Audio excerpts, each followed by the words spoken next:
बिस्मिल्लाहिर्रहमानिर्रहीम। जनाब, स्टोरी मैंने एक ही शेयर करनी है। स्टोरी का टाइटल तो आपने थंबनेल पे देख लिया होगा। हम कितने अरसे से कह रहे, बहुत सारे तज्ज़ियाकार, बहुत सारे लोग कह रहे थे कि जी सी पैक का सत्यानाश किया है, सी पैक को जनाब इस हुकूमत ने सर्द खाने में डाला है, चाइना हमसे नाराज़ है, लेकिन वो मानने के लिए तैयार भी नहीं थे। आज कप्तान साहब ने वही मान लिया। ये आपके साथ बड़े फैक्ट्स एंड फिगर के साथ सारी चीज़ें रखूँगा, ठीक हो गया। अच्छा, इससे कबल बहुत ही छोटी छोटी बातें और बहुत ही अफसोसनाक बातें। बिजली फिर से महंगी होने जा रही है, घबराना नहीं है आपने। पेट्रोल सुना है फिर से महंगा होने जा रहा है, तारीख़ की पहली बुलंद तरीन सतह पे, लेकिन आपने घबराना नहीं। ये फार्मूला है माशाअल्लाह। मैं समझता हूँ कि आपने, अल्लाह माफ़ करे, कि मर जाना है, घबराना नहीं है, ठीक है ना। और आज जनाब एक और ख़बर, BRT पेशावर, उसमें उसकी ऑडिट रिपोर्ट में कोई पौने पाँच अरब रुपए का, यानी 4 अरब कोई 72 करोड़, तो पौने 5 अरब हो गए ना, पौने 5 अरब रुपए का घपला निकल आया है। ये साफ चली, शफाफ चली। आगे चलें जनाब, हमारे जनाब अहमद फराज साहब के फर्जंद अर्जुमंद, जनाब साइंस एंड टेक्नोलॉजी के वज़ीर शिबली फराज साहब, उस दिन मैं, आप यकीन करें, अहमद फराज साहब की कब्र पे मैंने हाज़री दी, दुआ की, और मुझे बड़े याद आए वहाँ पे शिबली फराज साहब। एक तरफ मैं अहमद फराज साहब की फ़हम व फरासत को देख रहा था और दूसरी तरफ यहाँ मेरा ख्याल जाता था, तो मैं, अब खैर छोड़ें उसको।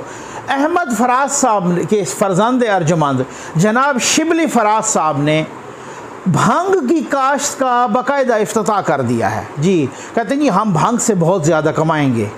बस यही कसर मेरा ख्याल है बाकी रह गई थी। इस पे फिर भी बोलेंगे। आ जाए जनाब सी पैक पे।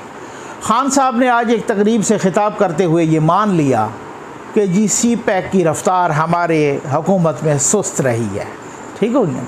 यानी सी पैक खुले लाइन लगा है। हम बशमूल बहुत सारे तज्ज़ियाकार के कह रहे थे कि भाई इस हुकूमत ने दफन किया है सी पैक को। हम ये कह रहे थे, हर बंदा ये चीख रहा था, मीडिया ये चीख रहा था कि जी इस हुकूमत ने सत्यानाश किया है सी पैक का, चाइना नाराज़ है सी पैक पर। अब देखें, मैं फैक्ट्स एंड फिगर रखूँगा ना। खान साहब ने तो सी पैक का सत्यानाश करने में भी कोरोना पे डाल दिया। मैं हैरान हूँ कि सी पैक ही सिर्फ कोरोना की नज़र हो गया। अपने बहुत सारों के जो ज़ाती कारोबार हैं वो फले फूले। हमने इसी में वीडियो की, आपको पता है, वो वकील साहब ने मेरे साथ बैठ के वीडियो की थी।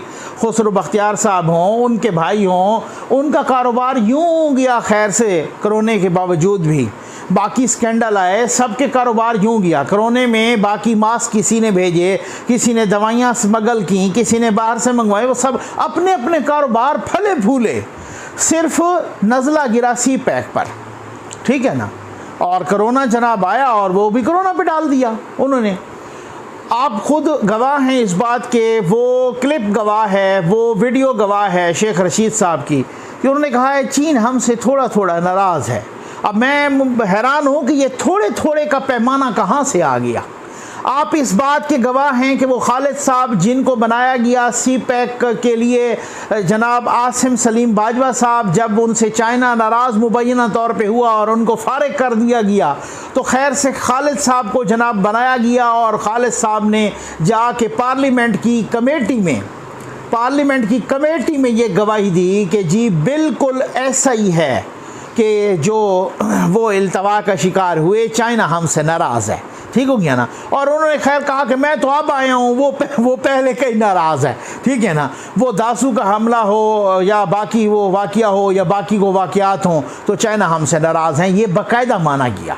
और चाइना क्यों नाराज़ है? अच्छा, चाइना की नाराज़ी जो है ना, चाइना का एक अपना तरीक़ाकार है, वो नाराज़ होकर यूँ शोर नहीं करता, वो ट्रम्प साहब की तरह बाकी वो ट्वीट नहीं कर देता ये इस तरीके से, वो बाकायदा नाराज़ी का अपनी अमली तौर पे इजहार करते हैं और उनकी नाराज़ी का अमली तौर पे इजहार है। अब कल शहबाज शरीफ साहब ने कहा है कि इन्होंने मेरी शिकायतें चाइना में भी जाके लगाई हैं। उनको पता, इसका मतलब है उनको किसी ने तो आके बताया है ना, उनकी बाकायदगी से चाइना के सफ़ीर से मुलाकात होती रहती है, तो उनके वहाँ पे आखिर ताल्लुकात हैं, तो उनको आके बताया कि जी आपकी शिकायतें लगाई लेकिन हम खातिर में नहीं लाए। ठीक हो गया ना। वो जनाब बीमार हुए तो शेख रशीद साहब का भी साथ ही कोरोना पॉजिटिव आया था, उन्होंने उनको नहीं कहा, शहबाज शरीफ साहब को ऑफ़र की, वो जरदारी साहब से जाके मिलते हैं और इनको नहीं। और ख़ुद आप बताएं कि आज से यानी कि प्रेसिडेंट शी जिनपिंग की वो मुलाकात जो हमारे वज़ीर-ए-आज़म साहब से हुई, वो भी उसको भी 2 साल गुजर गए। वो जो फ़ोन कॉल उनसे हुई उसको भी तकरीबन 2 साल गुजर गए। तो अब उन्होंने जो कोरोना के लिए जो सामान भेजा वो भी कराची भेजा था, आपको मालूम होगा, ठीक है ना। और सफ़ीर उनका जरदारी साहब से मुलाकात करता है यहाँ पर। अब आप अंदाज़ा कीजिए कि अब उस हवाले से कि वो मान गए। अब खान साहब ने भी आज यही कहा जनाब कि भाई अब बेहतर होगा। अब देखें एक और बड़ी अहम बात उन्होंने की, खान साहब ने ये कहा तकरीब में, इस्लामाबाद में इफ्तिताह हो रहा था एक तकरीब का, तो वो इस तकरीब में तो उन्होंने ये फरमाया कि जी बिजली के क्या करें। अच्छा, वो ये मान गया कि बिजली है लेकिन ट्रांसमिशन लाइंस और लाइन लॉसेस इतने ज़्यादा हैं कि बिजली होते हुए भी हम नहीं पहुंचा सकते।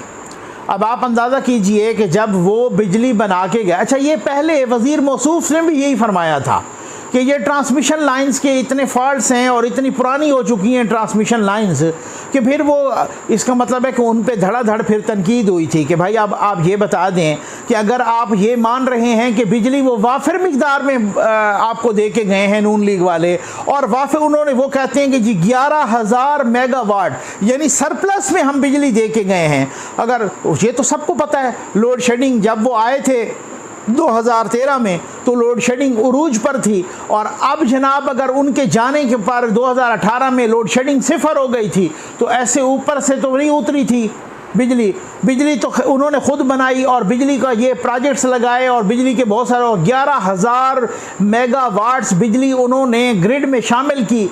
तो बिजली तो अब है, ठीक है। अब अगर बिजली है और पहुंचाने का इंतज़ाम भी आप नहीं कर सकते तो माज़रत के साथ इससे बड़ी नालायकी हो नहीं सकती, क्योंकि आपने तो 300 डैम बनाने थे ना। वो मैं एक टीवी प्रोग्राम देख रहा था, उसमें तहरीक इंसाफ की एक मोहतरमा आई हुई थी, उन्होंने कहा जी हमने बड़े डैम बनाए और देखें जी जनाब तहरीक इंसाफ की हुकूमत में किस तरह के डैम बने। उसी प्रोग्राम में उनके साथ अज़मा बुखारी साहबा भी थी। उन्होंने कहा कि जी आप इनसे कहें, एंकर से उन्होंने कहा कि आप इनसे कह दें कि जितने जो आपने डैम बनाए हैं ना सैकड़ों की तादाद में, या जो शुरू किए हुए हैं, उनमें से सिर्फ 3 के नाम बता दें। अब वो फंस गई जी, 3 के नाम बता दें ना, उन डैमों में से सिर्फ 3 के नाम बता दें जो आप बना रहे हैं या जो आप बना चुके हैं। अब वो बने हों या बना रहे हों या बने हों तो तब उनको आए। अब वो जनाब एंकर को बार बार कहे कि जी ये तो बड़ी वाज़ेह बात है, आपको नहीं पता। उन्होंने कहा जी मुझे नहीं पता, मैं आपकी ज़बानी सुनना चाहता हूँ। ये हालात हैं, ठीक है ना।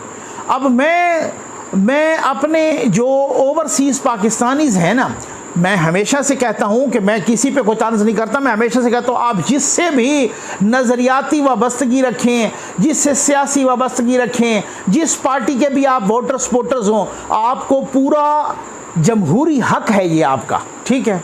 लेकिन मैं उनकी मासूमियत पे कुर्बान हो जाऊँ, उनकी शख्सियत परस्ती पे कुर्बान हो जाऊँ कि वो उनको जो कहते हैं ना उसी पे वो मिन्नवान ईमान लाते हैं। भाई मिन्नवान ईमान ना लाया करें, अपने शऊर से, यहाँ अक्ल से यहाँ पे ज़रा ठोकर मार के उस पे सोचा करें कि जी वाकई कोई सच है, या आप पूछें तो सही, आप सवालात तो करें कि सर आपने कहा था मैं 300 डैम बनाऊंगा, वो किधर गए? सर आपने कहा था कि मैं खुदकुशी करूंगा लेकिन कर्जा नहीं लूँगा, वो किधर गया? अच्छा एक और बड़ी मज़े की बात मैं आपको बताऊँ ना, वो मज़े की बात क्या है, खुद उस दिन आके फवाद चौधरी साहब भी यही कह रहे थे, ये क्या बेवकूफ़ बनाया जा रहा है अवाम को। फवाद चौधरी साहब, कप्तान साहब भी मुतअद्दिद बार कह चुके हैं और उन्होंने इसी तरीके से इनको चूना लगाया हुआ है कौमी यूथ को। आप यकीन करें उन्होंने कौम यूथ को ऐसे ही चूना लगाया हुआ है, मेरे ओवरसीज़ पाकिस्तानी समेत, ठीक हो गया ना, उन्होंने इनको ऐसे ही चूना लगाया हुआ है। चूना कैसे लगाया है जनाब? उन्होंने ये चूना लगाया है कि भाई कर्ज़े, अब कहा जा रहा है ना कि आप उनके ज़माने में कहते थे कि 30,000 अरब तक आपने कर्ज़ा पहुँचाया और आपने उसी कर्ज़े को 45-46 हज़ार अरब तक पहुँचा दिया। तो आप बताएं भरा, यानी कप्तान साहब फरमाते थे ना कि जनाब शुरू से लेकर 1947 से लेकर 2008 तक या 9 तक वो कर्ज़ा था 6,000 अरब, इनके 10 सालों में वो पहुंचा 30,000 अरब, ठीक हो गया ना। तो इसका मतलब ये है कि 1947 से लेकर 2018 तक वो 30,000 अरब, और इन 3 सालों में 45,000 या 46,000 अरब कर्जा पहुंच गया। यानी आप ये देखें कि तकरीबन कोई 70 सालों में कर्जा पहुंचा 30,000 अरब पे, और सिर्फ 3 सालों में आपने 15-16 हज़ार अरब उसमें इजाफा कर दिया। अब बात क्या है, उसकी लॉजिक ये दी जाती है चूना लगाने के लिए कौम यूथ को, ठीक हो गया ना। लॉजिक ये देते हैं कि हमने कर्जा इस वजह से लिया कि वो हमने पिछला कर्जा वापस किया।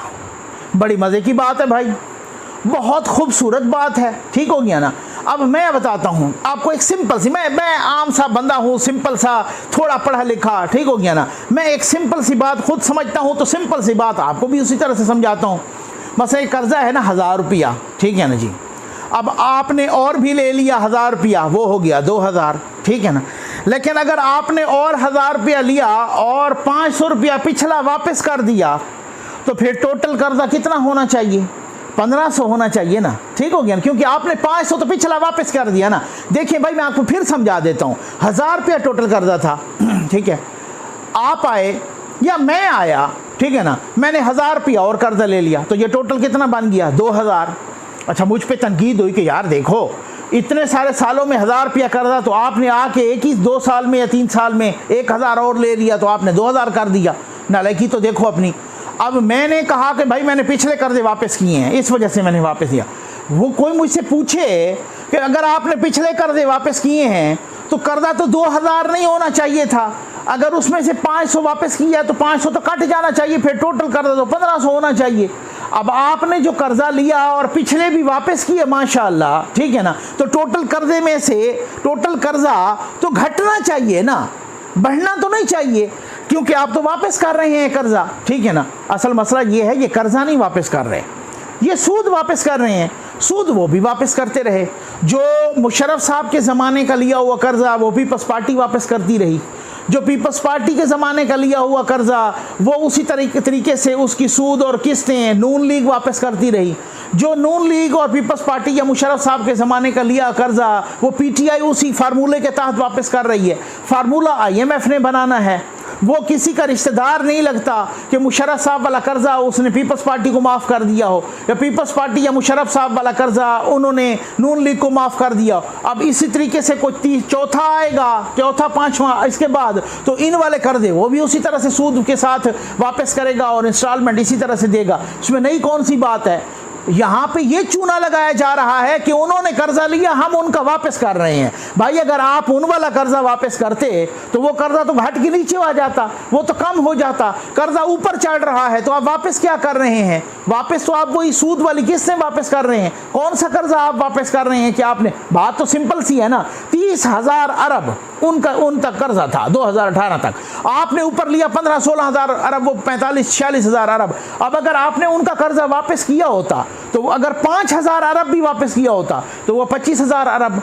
अब 25,000 अरब में आप अगर 15-16 हज़ार तो ये 41-42 हज़ार, 40-41 हज़ार अरब होता। अब टोटल वो 45-46 हज़ार अरब पे पहुंचा है। तो आपने तो इसका मतलब है कि उन वाला कर्जा जो प्रिंसिपल अमाउंट है उसमें तो कख भी वापस नहीं किया।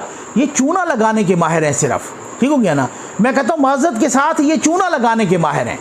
ये सिर्फ और सिर्फ बात को तोड़ना मरोड़ना हो, बात का सत्यानाश करना हो। जैसे मान गए ना कि CPEC हमने सत्यानाश किया, जैसे मान गए ना शेख साहब के चाइना हमसे नाराज़ है, जैसे वो खालिद साहब मान गए ना कि चाइना हमसे नाराज़ है, सारे इसी तरीके से मानते हैं, ठीक हो गया ना। अगर नहीं मानते तो आप वसीम अकरम प्लस से बुज़दार साहब से गाड़ियों की तफसील पूछें तो वो कहते हैं मेरी प्राइवेसी को ख़तरा है।